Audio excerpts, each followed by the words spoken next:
So I want to look at the topic of how you can actually optimize for a keyword phrase, and with Panda and Penguin it's become a lot more difficult, as we're going to see in this video. So I'm logged into the Google Keyword Planner and I'm going to just type in a word just to seed some ideas. I'm going to type in tea. In fact, I'm going to change that, I think, to green tea. Oh, we've got green tea here. Let me just change that. I want to search for green tea because it's a very popular healthy drink. And if we look down, we can see an estimated cost per click. We can see the average monthly searches. Now, the old way that we would create web pages is we would find keyword terms that had a high number of monthly searches and a high suggested bid, perhaps a low competition. And we've got a good example here. This is a long tail phrase: is drinking green tea good for you? So that's 7 words in the phrase, and yet according to Google it's searched between 100 and 1,000 times a month. Low competition, but if you get clicks, that's €8.78 per click. That's the suggested bid to AdWords advertisers if they want to advertise on that keyword phrase. That's about $9.50 per click. If somebody was to click on an AdSense ad on your site and you're ranking for is drinking green tea good for you, you could well be getting a big chunk of change. So in the old days, we would identify words like this. Okay, we probably want a little bit more search volume, but this is a good example to stick with at the moment. Let's go over to Google and do a search for that phrase. Let me just highlight it, right click, search on Google. And we've got the search results up here, and I've got my search results set so that it's showing me 100 web pages at a time. Let's just press F3 to bring up the search box and paste in the phrase, is drinking green tea good for you? Now, in the old way that we used to optimize a page, we'd identify the keyword phrase. We would use that keyword phrase in the title, probably the file name, probably in the first paragraph somewhere, maybe even in a header on the page.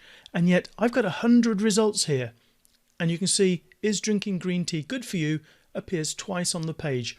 Once is my search term there, and the other one is down here. Search is related to is drinking green tea good for you?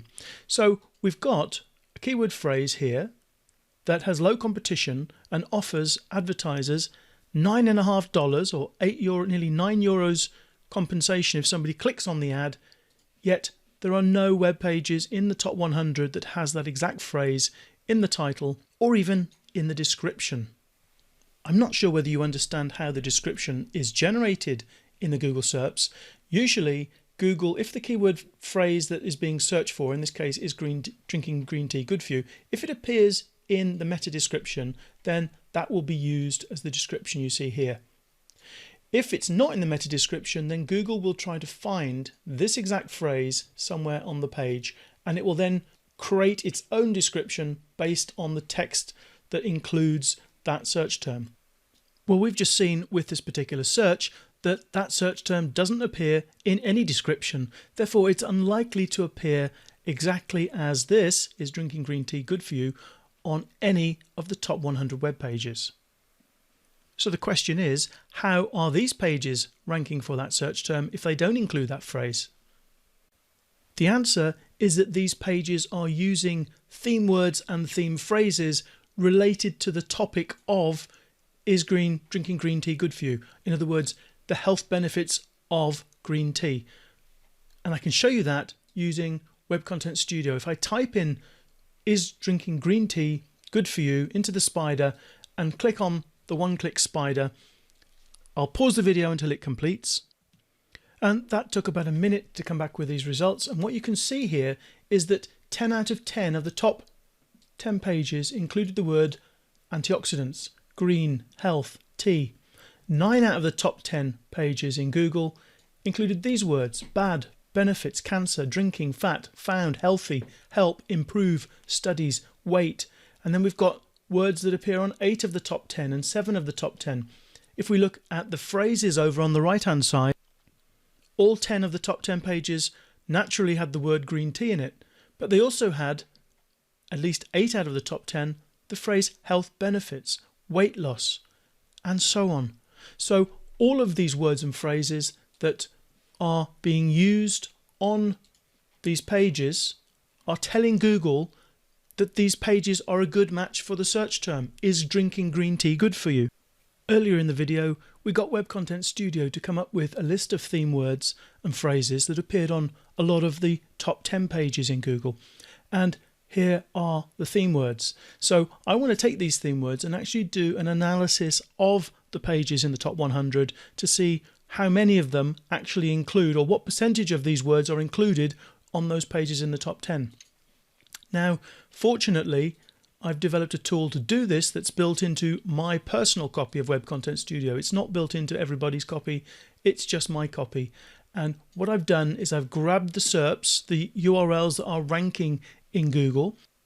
Here they are in Google. And even though Google says at the top that there is 33.3 million results, that's not quite true, because if we try to go to page 7, remember each of these pages has 100, it doesn't have 7 pages. Let's try page 4. Okay, and up now it's telling us page 4 of 393 results. If we scroll to the bottom, you can see that Google has actually only listed 400 results. It says all the others are basically not adding to this set of search results. Therefore, there's only 400 pages ranking for is drinking green tea good for you? So let's go back to Web Content Studio and this special tool I told you about.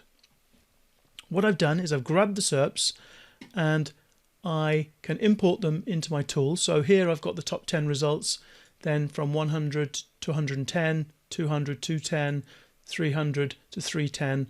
We only go down to 400 with these results, so I can't go any further than that. And what this is going to do when I click on Create Theme Report is it's going to download these pages and it's going to compare them to the keywords that Web Content Studio said are pretty important theme words to be used. And I'm going to pause the video because this process takes a few minutes. And the report has just popped up. Let me just enlarge that a little bit so you can see it. And what this does is it essentially goes through every page that has been analyzed, and it does an analysis as if you were using Web Content Studio on it, and it tells you how well the articles are themed. The thing I'm interested in is the percentage of theme words used. Now, this one uses 97% of the theme words used. Altogether, we had 66 theme words, so it's using 64 out of 66 theme words, that first article. The second one uses 84.8% of the theme words used, so it's using 55 out of 66. Let's scroll to the very bottom, because this is where we get some interesting results, because we get a summary of the various pages. And these summaries are divided into the areas where the pages were taken from in the SERP. So we've got an area, these are the top 10 pages, this is the pages ranking 101 to 110. Now, we can ignore some of this information because this information is just extra information that I've added in that Web Content Studio also adds in. What I'm interested in is this one, the average different theme words used, because that tells us how many of the theme words that Web Content Studio identified are the pages ranking in that area of the SERPs using. And so those ranking in the top 10 are using on average 84.4% of those theme words. So nearly 56 out of 66 theme words that were identified, those pages are using. If we look at the pages ranking 101 to 110, they're using 54.5, which is almost the same as those ranking 1 to 10. So they're using 82.6% of the selected theme words. If we go down to 200, 210, we've got a bit of a drop off, and that can usually happen if one page is ranking out of place and it doesn't have a lot of content, or Web Content Studio couldn't grab the content properly. But we've still got 56.8% of the theme words that were identified being used down in the 200 to 210 range. And then in the 301 to 310, we've got 39 of the 66 theme words being used, so 59.1%. So all of the pages that are ranking in Google for this term, right the way down to the bottom one, which is number 400, they all have the same set of core theme words in them. That's why Google ranks them and doesn't consign them to the supplemental index, because it is finding the important words and phrases that Google associates with the search term in the article itself. Just to highlight that these numbers here down in the 200, 210, 300, 310 may be underestimates. This one here says that 59.1% of the theme words are used, but if we scroll up, we should be able to find an example where the page is not really ranking because of the theme words, but for some other reason.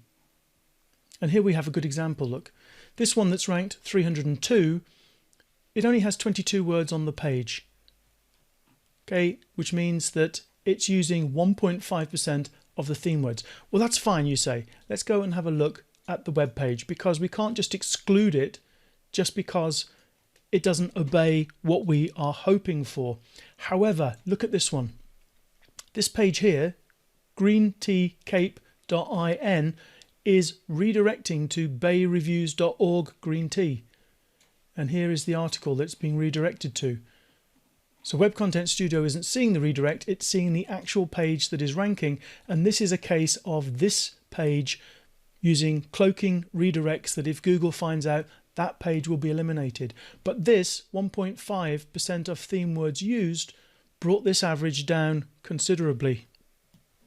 So if we say 59.1 was the average, multiply it by 10, and then take away the 1.5% for that page that shouldn't have been ranking, we're left with that divided by 9 pages now, and the average number of theme words being used is up to 65.5. So these numbers are probably higher based on a few rogue results that you might find in the SERPs. But certainly you can see here 100 to 110, a high number of those theme words are being used.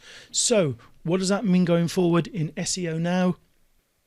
It means that if you want to rank for specific phrases like this, you have to work out which words and phrases Google associates with that search term, the searcher's intent, and then create your content based on those words and not the specific phrase you're looking to rank for.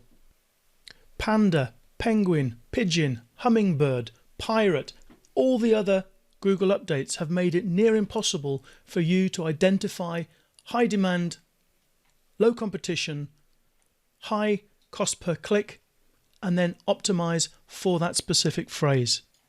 And the proof you need is in the SERPs. Go and do a search, find out how many of the top 100 actually include that as a title, and you'll see that Google is not ranking pages because they have a keyword in the title or in the description or on the page itself. It's to do with the themes.